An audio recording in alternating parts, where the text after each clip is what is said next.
ऐसा कहते हैं कि किसी भी सपने को पूरे करने के लिए हमें करेज की बहुत ज़रूरत होती है। मुझे लगता है कि हमें करेज से ज़्यादा इनोसेंस की ज़रूरत होती है। हेलो, मेरा नाम है Neeraj Pandey. I am a screen writer, lyricist and an author. I work in the film industry. मैं पैदा हुआ था बिहार के एक छोटे से गांव में। गांव कितना छोटा था, इस बात से अंदाज़ा लगा सकते हैं आप कि जब मैं 10 साल हुआ तो वहाँ बिजली आई हमारे घर। लगभग उसी टाइम पर पापा जिस छोटे शहर में काम करते थे, हमें वहाँ लेकर गए। अब रेट्रोस्पेक्ट में देखता हूँ तो मुझे समझ में आता है कि वो छोटा शहर नहीं, एक बड़ा गांव ही था। हम एक 2 कमरों के मकान में रहते थे और उस मकान में रोशनी बहुत कम आती थी। और मुझे ये पता है कि जिन घरों में रोशनी कम आती है, वहाँ सपने भी कम ही आते हैं। पर मेरे घर में रोशनी आई जब पापा हमारा पहला ब्लैक एंड वाइट 17 इंच का टीवी लेकर आए। और वो रोशनी थी शाहरुख खान। शाहरुख खान टीवी पर आते थे, मुझे उनको देखकर बहुत अच्छा लगता। मैंने कहा यार कितना सुंदर आदमी है ये गाने भी गा लेता है, ये प्यार भी कर लेता है, ये दूसरों से लड़ भी लेता है और अपनी गलती हो तो सॉरी भी बोल लेता है। शाहरुख खान, राइट? हम सबको पसंद है। जैसे जैसे मैं बड़ा होता गया मुझे समझ में आता गया कि सिर्फ मैं ही शाहरुख का फैन नहीं हूं, बहुत सारे लोग हैं इस दुनिया में जो शाहरुख के फैन हैं। हमारे घर पर जब कोई भी आता था, दरवाज़ा खटखटाता था, मैं दरवाज़ा खोलता था और वो इंसान सामने खड़ा होता था। वो अक्सर मम्मी या पापा के दोस्त होते थे।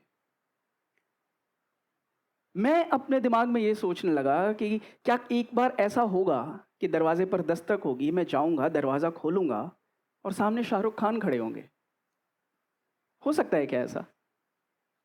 क्या ये हो सकता है कि इतने बड़े देश के एक छोटे से स्टेट की, एक छोटे से शहर के छोटे से मोहल्ले की पतली सी गली में एक 2 कमरे वाले घर में जिसमें रोशनी भी ठीक से नहीं आती है, वहां शाहरुख खान आ जाए?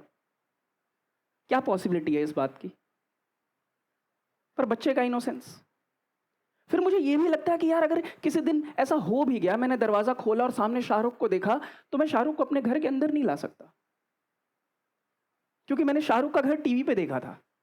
बहुत सुंदर घर। और हमारे घर में तो लाइट भी ठीक से नहीं आती थी। साल गुजरते गए, मैं फिल्में देखता गया, मेरा दीवानापन शाहरुख से बढ़ता गया और एक दिन मुझे अपने उस शहर में एक इश्तिहार दिखा जिस पे लिखा हुआ था, एल्बम में एक्टिंग करें। एक नंबर था और एक नाम था। मैंने उस नंबर पे फ़ोन किया, क्योंकि मुझे ये बात समझ में आ गई थी कि शाहरुख मेरी दुनिया में नहीं आ सकते, पर मैं शायद शाहरुख की दुनिया में जा सकता हूँ। मैं अगर फ़िल्मों में काम करने लगूंगा तो मैं शाहरुख से मिल सकता हूँ। मैंने उस नंबर पे फ़ोन किया, उन्होंने मुझे मिलने के लिए बुलाया और उन्होंने बोला कि मैं एक भोजपुरी एल्बम बनाने की सोच रहा हूँ, जिसमें 8 गाने होंगे और हर गाने की कीमत 5-5 हज़ार रुपये हम लगाएंगे। अगर आप हमें 40 हज़ार रुपये दे सकते हैं तो हम आपको उस वीडियो में कास्ट कर लेंगे, हम एक आते हैं और उसके बाद वो एल्बम लेकर आप मुंबई जा सकते हैं, लोगों को दिखा सकते हैं कि ये काम मैंने किया है और आपको फिल्मों में काम मिलना शुरू हो सकता है। मैंने कहा perfect plan. In a sense, right? वो घर पर आए, पापा ने उनको बुलाया, पापा से उन्होंने बात की, कुछ चीज़ें समझाई और कुछ स्क्रीन टेस्ट जैसा उन्होंने बोला कि एक बार ये देखना पड़ेगा कि नीरज की शक्ल स्क्रीन पर कैसी दिखती है। और 1000 रुपए लेकर गए। वो 1000 रुपए लेकर जब गए उसके बाद वो मुझे दिखे नहीं। उस शहर के लोग ऐसा बोल रहे हैं कि शायद वो दूसरों को बेवकूफ़ बना रहे थे, पर मुझे नहीं लगता है कि 1000 रुपए के लिए कोई ऐसा करेगा। खैर, वक्त बीतता गया और आगे की पढ़ाई के लिए मैं 10वीं के बाद दिल्ली पहुंचा। आसपास सब इंजीनियरिंग और डॉक्टर बन रहे थे। मैंने एनिमेशन की पढ़ाई की। अब सोचता हूँ तो शायद ऐसा लगता है मुझे कि हो सकता है कि मैंने एनिमेशन इसलिए चूज़ किया क्योंकि एनिमेशन का फिल्म इंडस्ट्री से कुछ लेना देना था शायद। शाहरुख खान की कंपनी भी तो थी ना जो एनिमेशन में काम करती थी, रेड चिलीज। मुझे लगता था यार मैं वहाँ काम कर लूँगा ना तो मैं शाहरुख से मिल लूँगा, क्योंकि मैंने फेसबुक पर देखा था कि शाहरुख स्टूडियो में आते थे। 2008 में मैंने पहली नौकरी की, 2009 में रिसेशन आया, मेरी नौकरी चली गई। दिल्ली में, बैंगलोर में काम करते हुए 4-5 साल मैंने बिताए और इस बीच में मेरा लिखना शुरू हो गया था। पर जब मैं बैंगलोर गया और जब इतना सारा वक्त आप बिताते हो, आपको समझ में आता है कि यार मैं अभी भी कॉर्पोरेट की ही नौकरी कर रहा हूँ। ये नौकरी ही है, इसके थ्रू मैं फिल्म इंडस्ट्री में काम नहीं कर पाऊंगा। फिर एक दिन मेरा दोस्त आया मेरे पास, उसने बोला कि नीरज, मैं मुंबई जा रहा हूँ, मेरी वहाँ नौकरी लग गई है। मैंने कहा एक सेकंड यार, मुंबई तो मुझे जाना था ना, मुझे मिलना था शाहरुख से, मुझे मुंबई जाना था, ये कैसे मुंबई जा रहा है? मैंने कहा यार तू पता करना वहाँ पे कोई एक और नौकरी है क्या, मैं अप्लाई करके देखता हूँ, मुझे भी मुंबई जाना है। उसने पता किया, वैकेंसी थी, मैंने अप्लाई किया, टेस्ट हुआ, मेरा हो गया, और 2015 में मैं मुंबई आया। सब ठीक चल रहा था, मैं अपने कनेक्शंस बना रहा था, लोगों से बात कर रहा था, पर 2 महीने के बाद मुझे पता चला कि जिस कंपनी की मैं नौकरी लेकर आया था वो कंपनी ही फ्रॉड निकली। अब मेरे पास नौकरी नहीं थी, पैसे नहीं थे, पर दोस्त थे। दोस्तों ने मेरी हेल्प की 1 साल तक, और उस 1 साल के बाद मैंने एक स्टूडियो ज्वाइन किया जहां मैंने नौकरी की, राइटिंग की, और ये कंपनी बनाती थी फिल्म प्रमोशन के लिए वीडियोस। मैं विद्या बालन के साथ काम कर चुका था, मैं राजकुमार राव के साथ काम कर चुका था, और मुझे लग रहा था कि यार यहाँ काम करते करते ना एक दिन शाहरुख भी आएंगे और मैं उनके साथ भी काम कर लूंगा। वो बचपन का जो बच्चा है ना, वो अभी भी चल रहा है अंदर। आदमी बाहर से बड़ा हो गया है, अंदर से बच्चा है, वो ढूंढ रहा है शाहरुख को। वहां कुछ नहीं हुआ ऐसा। पर 2017 के एंड में मुझे मेरी पहली फिल्म मिली। फिल्म का नाम है कामयाब। नेटफ्लिक्स पर है वो फिल्म, आप देख सकते हैं।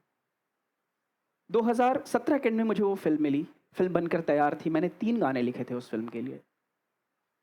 मुझे उसके बाद और काम मिला, मैंने राम प्रसाद की 13वीं की, मैंने नेटफ्लिक्स के कुछ शोज लिखे, सब कुछ चल रहा था। जो आदमी है वो काम कर रहा है, पर अंदर का बच्चा वो कह रहा है कि यार शाहरुख कहाँ है?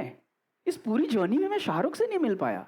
मेरे आसपास इतने सारे लोग थे जो शाहरुख से मिल चुके थे, उसके बर्थडे पर शाहरुख की फोटो डालते थे साथ। मुझे लगता मेरा नंबर कब आएगा, कभी आएगा भी क्या? कामयाब जो फिल्म मैंने की थी वो 2 साल 2.5 साल तक रिलीज नहीं हुई थी। फिर एक दिन मुझे पता चला कि शाहरुख खान की कंपनी रेड चिलीज प्रोड्यूस करना चाहती है कामयाब को। वही रेड चिलीज जहां मैं नौकरी करना चाहता था। मैंने कहा यार ये तो अच्छी बात है, ये इससे मुझे शाहरुख से मिलने को मिल सकता है शायद। और 3 दिन के बाद मुझे रेड चिलीज से फोन आया कि नीरज, हम फिल्म के लिए प्रोमो शूट कर रहे हैं, आप यहाँ आ सकते हैं क्या? मैंने कहा बिल्कुल। मैं वहां गया और वहां के बड़े इंपॉर्टेंट लोग मुझसे पूछ रहे हैं कि यार आपको ठीक लग रहा है क्या, ये इसको कैसे करें, अच्छा ये ऐसा कर लें क्या? मैं कर रहा हूँ यार, हाँ हाँ हाँ कर लेते हैं। पर अंदर से मेरे अंदर का बच्चा ये ढूंढ रहा है कि यार कोई भी दरवाजा किसी कहीं खुलेगा और हो सकता है कि उस दरवाजे के पीछे से शाहरुख निकल कर आए। प्रोमो का शूट हुआ, अच्छा हुआ, मैं घर आया, शाहरुख नहीं आया उस दिन भी। पर मुझे इस बात की खुशी थी कि मैं उस दरवाजे तक पहुंचा जो शाहरुख का दरवाजा था। 3 दिन के बाद हमारा फिल्म प्रीमियर था। फिल्म प्रीमियर में सिटी मॉल अंधेरी में पूरा मीडिया वहां पर अवेलेबल था। इतना सारा मीडिया, और मैं भी अपने बेस्ट कपड़े पहन कर गया था जो पहन सकता था। मैंने इतना सारा मीडिया देखा और मुझे लगा कि यार यहाँ आ सकते हैं शाहरुख। मैंने कहा हाँ ठीक है, यहाँ आएंगे तो मिल ही लेंगे क्योंकि यहाँ तो स्क्रीनिंग है। मैं ऊपर गया, ऊपर स्क्रीनिंग में 4 स्क्रीन हैं सिटी मॉल में, और उन चारों में हमारी फिल्म चल रही थी। नाउ हम कंफ्यूज कि यार किस में घुसूं मैं, कि अगर इन चारों स्क्रीन में किसी एक में शाहरुख के आने की प्रोबेबिलिटी है, तो मैं किस स्क्रीन में जा सकता हूं? आधी इंडस्ट्री थी वहां पर। मैं एक स्क्रीन में घुसा, फिल्म चल रही थी, people were enjoying the film, पर मैं अपने इंस्टाग्राम पे लगा हुआ था। मैं अपना इंस्टाग्राम चेक कर रहा हूँ, रेड चिलीज का पेज चेक कर रहा हूँ कि क्या शाहरुख यहाँ आए थे, क्या लोगों ने उनको टैग किया है। And then suddenly I checked it and I saw him there. पर 12 मिनट पहले, that mean Shahrukh was there and he had left already. मैं मिल नहीं पाया था। मुझे लगा चलो कोई बात नहीं यार, इतना काफी नहीं है क्या कि हम एक ही वेसिनिटी में 300 मीटर के अंदर है, मैं शाहरुख तक इतना तो पहुंच गया। मैंने वही स्टोरी उठाई, स्क्रीनशॉट लिया, अपनी स्टोरी पर लगाया और फिल्म देखने लगा। 40 मिनट बाद फिल्म खत्म हुई। फिल्म खत्म होने के बाद जब क्रेडिट रोल होना शुरू हुआ, 2 सेकंड चला और रुका। अचानक से हॉल में सन्नाटा हुआ और मुझे ऐसा लगा कि Shahrukh was there. And then I am looking at the gate and 3, 2, 1 Shahrukh Khan enters. मेरी आंखों के सामने से शाहरुख खान चलते चलते चलते चलते गए, वो स्क्रीन के सामने जाकर खड़े हुए, और he surrounded by people, he security people, and he standing there. और मैं यहाँ खड़ा हो गया हूँ और मैं शाहरुख को ऐसे देख रहा हूँ और बाकी लोग भी शाहरुख को वैसे ही देख रहे हैं जैसे मैं देख रहा हूँ। एंड आई एम लाइक यार ये ऐसे दिखते हैं क्या? ये रियल लाइफ में ज्यादा सुंदर दिखते हैं। शाहरुख ने सबको एड्रेस किया, कास्ट एंड क्रू को, और फिर उन्होंने बोला कि ये जो क्रेडिट रोल है ना, ये कैरेक्टर आर्टिस्ट को ट्रिब्यूट है, ये हम साथ में देखते हैं। वो वहीं बैठ गए, क्रेडिट रोल चलना शुरू हुआ और क्रेडिट रोल पर मेरा एक गाना था, पूरा गाना जो हरिहरन साहब ने गाया है। और मुझे लगा एक सेकेंड, इनको पता है, इसका मतलब ये शाहरुख फिल्म पहले देख चुके हैं और मेरा गाना पहले सुन चुके हैं। And in this moment Shahrukh Khan was sitting there, मेरा काम उनके सामने चल रहा था और मैं भी वहीं था। कितनी बड़ी बात है यार ये। उस बच्चे के बारे में सोचो जो सोचता था कि उसके घर पर कभी शाहरुख आएंगे। मैं खुश हो ही रहा हूं, इतने में क्रेडिट बंद हुआ। He gets up, he addresses two people again, and then he starts to walk out. और मैं इतने डिस्टेंस पे हूँ शाहरुख से, उनके आसपास बहुत इंपॉर्टेंट लोग, उनके सिक्योरिटी वाले सब उनके साथ हैं, जा रहे हैं। और मैं सोच रहा हूँ कि मैं जाके मिल लूँ क्या, पर मैं कैसे मिलूँ? There is also professional courtesy and everything. And then वो यहाँ से निकल कर चले गए सामने से 5 मीटर, 5 मीटर का डिस्टेंस था। पर मैं खुश था, मुझे लगा यार सही है ना, 5 मीटर के डिस्टेंस पे मैं मिला शाहरुख से यार। हम सब लोग बाहर आए, वी वर रियली हैप्पी कि हमारा अच्छा प्रीमियर हो गया है, चीज़ें अच्छी हो गई हैं। Then the producers told us कि यार हम आफ्टर पार्टी के लिए एक पब में जा रहे हैं। हम लोग सब खुश थे, इतना काफ़ी था हम लोगों के लिए। हम जब उस पब की तरफ बढ़ रहे थे तो वहाँ जाते जाते मुझे फिर से वैसा एक सन्नाटा दिखा जो स्क्रीन में हुआ था when Shahrukh had entered the screen. 10 metre आगे बढ़े और देखा मैंने कि शाहरुख का security person is standing right there and I am like, picture अभी बाकी है मेरे दोस्त, he is going to be here. We enter the pub, 10 minute बाद शाहरुख खान एंटर्स।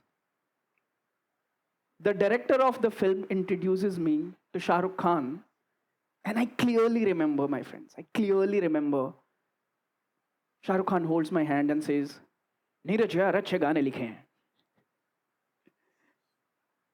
कैसे कैसे तैयार करते हो आप अपने को इस मोमेंट के लिए कि जब शाहरुख खान आपका हाथ पकड़कर आपके काम की तारीफ कर रहा हो?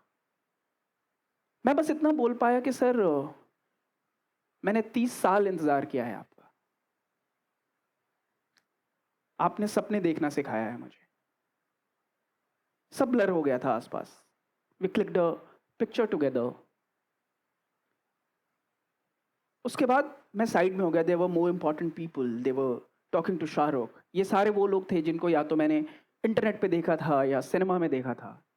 और उस मोमेंट में मेरे अंदर वाले बच्चे ने कहा कि यार शाहरुख खान को गले लगा के देखना कैसा लगता है। And the audacity and the innocence of that little boy, मेरे मुंह से निकलता है, सर मैं आपको गले लगा सकता हूं क्या? And Shahrukh Khan turns to me and he says कि अरे आ जाना यार, एंड ही हग्स।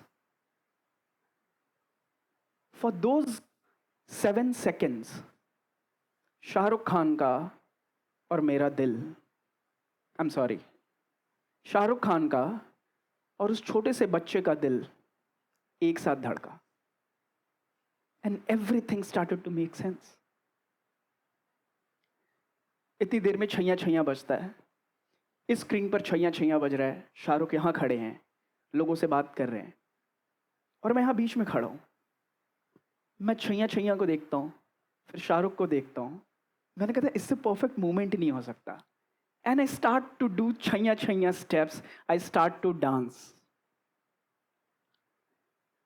बहुत सारे लोगों को ये गाना पसंद है, बहुत सारे लोग इस गाने पर डांस करते हैं, पर कितने लोग ये कहानी सुना सकते हैं कि उन्होंने शाहरुख की प्रेजेंस में छैया छैया पर डांस किया है? और ये कहानी इसलिए पॉसिबल हो पाई क्योंकि वो जो छोटा बच्चा था ना, उसने कोई करेज नहीं किया था, उसका इनोसेंस बरकरार था। And for the wave of change in anyone's life, I feel that innocence is very important and we should hold on to our innocence, because I feel courage is overrated and we should fill that space with innocence. Thank you so much. My name is Neeraj Pandey. Thank you.